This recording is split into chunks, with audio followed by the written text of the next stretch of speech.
Olá, meus queridos. Eu gostaria de interromper um pouco a nossa conversa a respeito da Páscoa para falar sobre algo importante nesses momentos de coronavírus, nesse momento de quarentena. O cuidado com os nossos pés. Já notaram que a parte do nosso corpo mais negligenciada são os pés? Eles ficam apertados, eles incham, às vezes tem calos nos dedos, é terrível. Né? Depois sentimos aquelas dores nos pés e maltratamos os pés.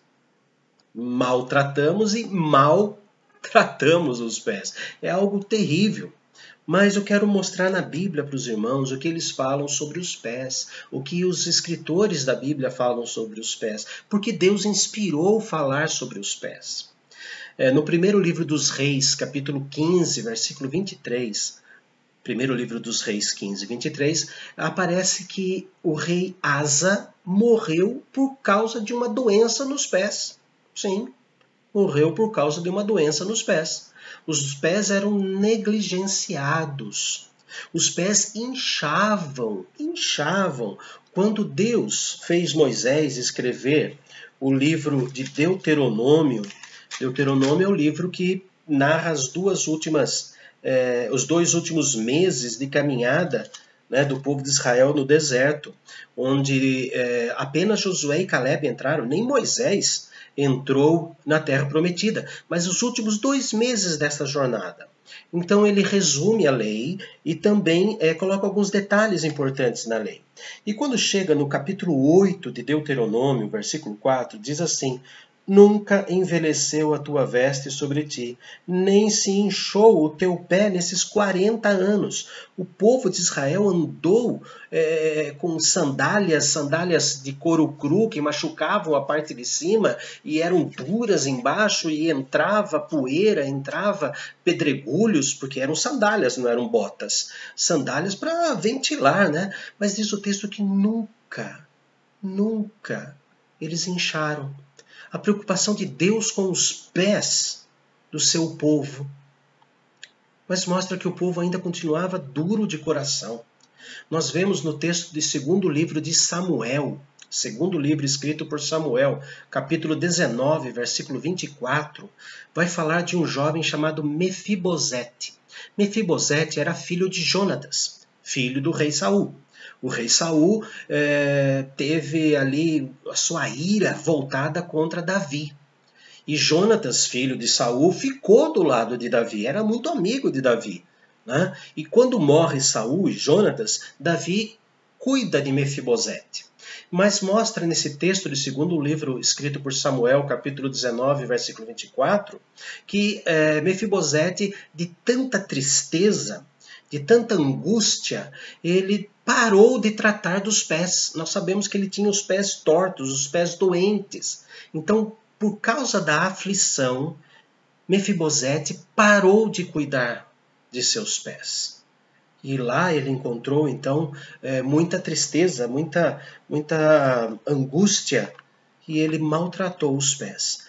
O profeta Ezequiel, no capítulo 24, profeta Ezequiel, capítulo 24, versículo 17, também fala sobre isso. Fala da morte da esposa do profeta Ezequiel. Ele narra aqui no capítulo 24, a partir do versículo 15, a conversa que Deus teve com ele. Né? Como que Deus consolou o profeta Ezequiel após a morte da esposa de Ezequiel. Então ele vai falando ali, né? Vou ler desde o 15. Veio a mim a palavra do Senhor dizendo: Filho do homem, eis que as súbitas tirarei a delícia dos teus olhos, mas não lamentarás, não chorarás, nem te correrão as lágrimas. Geme em silêncio, não faças lamentar pelos mortos. Prende o teu turbante, mete as tuas sandálias nos pés, não cubras os teus bigodes e não comas o pão que te mandam. Põe as sandálias nos pés, porque as pessoas angustiadas naquela época, a primeira coisa que faziam era arrancar as suas sandálias, rasgar as suas vestes, se lançar debruçando no chão e jogando sobre si pó e cinzas. Por isso que tem uma expressão no Antigo Testamento, me abomino no pó e nas cinzas, para mostrar angústia. Mas Deus fala, não, não, não. Calça os teus pés. Calça os teus pés. Por que Deus, no momento da angústia, no momento da viuvez de Ezequiel, o profeta, mandou que ele calçasse os pés? Mandou que ele usasse as sandálias. Porque Deus quer que os nossos pés, nós, profetas, eu não estou falando do profeta do Antigo Testamento, estou falando de todos nós que somos salvos pela graça, nós somos profetas, sim, porque o profeta proclama a verdade de Deus, porque o profeta anuncia as coisas de Deus.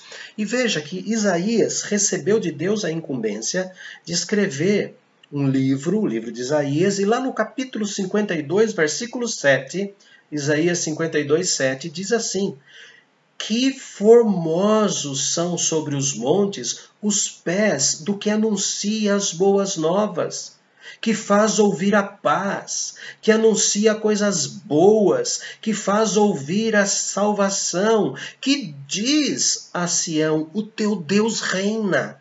Este texto mostra como os nossos pés são lindos e devem ser lindos e bem tratados por Deus, porque eles são formosos, maravilhosos, desde que anuncie boas novas, anuncie a salvação e anuncie a soberania de Deus. Salmo 18,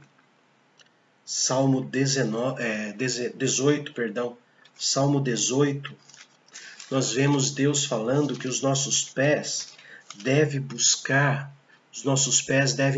a liberdade. Salmo 18, 36. Alargaste sobre os meus passos o caminho. Alargaste sobre os meus passos o caminho, e os meus pés não vacilarão. Os meus pés, o Senhor aumentou a minha jornada, e os meus pés não vão vacilar. Ainda no Salmo, agora 31, versículo 8. E não me entregaste às mãos dos inimigos, firmaste os meus pés em lugar espaçoso. Que maravilha! Deus dá liberdade de andarmos. Alguns irmãos têm mais liberdade que outros. Eu não posso ser Gideão internacional, por exemplo, porque eu sou pastor. Mas os nossos irmãos gideões internacionais que distribuem aqueles Novos Testamentos têm liberdade para entrar em lugares que eu não tenho liberdade, porque eu sou pastor. Quão formosos são os pés!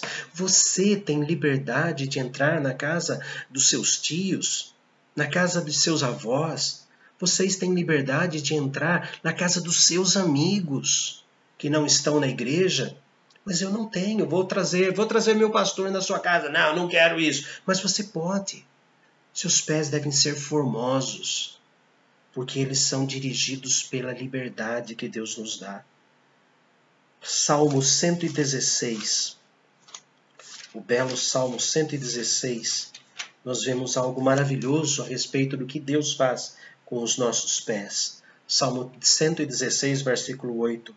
Pois livraste da morte a minha alma, das lágrimas os meus olhos e da queda os meus pés. Deus conserva os nossos pés. Salmo 40,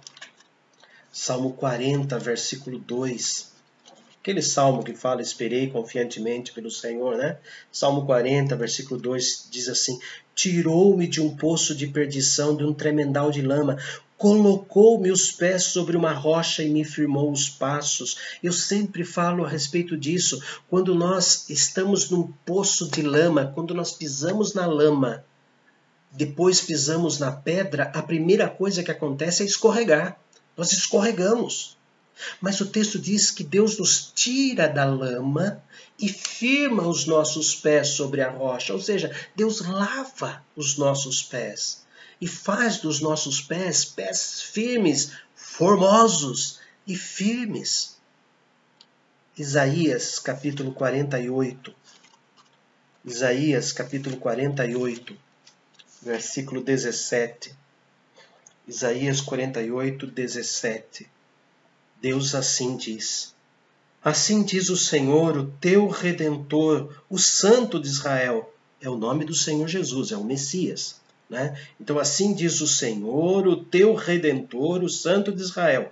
Eu sou o Senhor, o teu Deus, que te ensina o que é útil e te guia pelo caminho que deves andar. Os nossos pés são formosos quando eles são guiados por Cristo. Os nossos pés são formosos quando nós entendemos que nós temos liberdade para andar. Nós entendemos que Deus conserva a nossa vida, que Deus firma os nossos passos, que Deus guia os nossos passos. Lâmpada para os meus pés é a tua palavra e luz para os meus caminhos. Cuide dos seus caminhos, cuide do seu andar. Cuide, porque são seus pés que levam a sua boca a falar o que o seu coração sente, porque o Espírito Santo lavou a sua mente e deu uma nova vida. Santo Deus, rogamos que o Senhor nos ensine a cuidar dos nossos pés, do nosso andar para falar da liberdade, da conservação da alma, para falar da firmeza da alma e para falar que o Senhor é o único que guia os nossos pés pelo caminho certo. Senhor, cuida dos lábios de cada um dos teus filhos e do ir e vir de cada um deles, para que sempre andem para anunciar coisas boas, para anunciar a tua paz, para anunciar a tua salvação e para anunciar que o Senhor reina. Que seja assim, tanto hoje como em todos os dias de nossas vidas. Por Cristo Jesus. Amém. Que em tempos de coronavírus, a Igreja do Senhor Jesus tenha os pés mais lindos do mundo. Embora o dedinho fique achatado. Vamos prestar atenção. Como ele é judiado, coitado. Mas que os nossos pés sejam considerados por Deus como pés formosos, pés maravilhosos. Ande com formosura nos pés.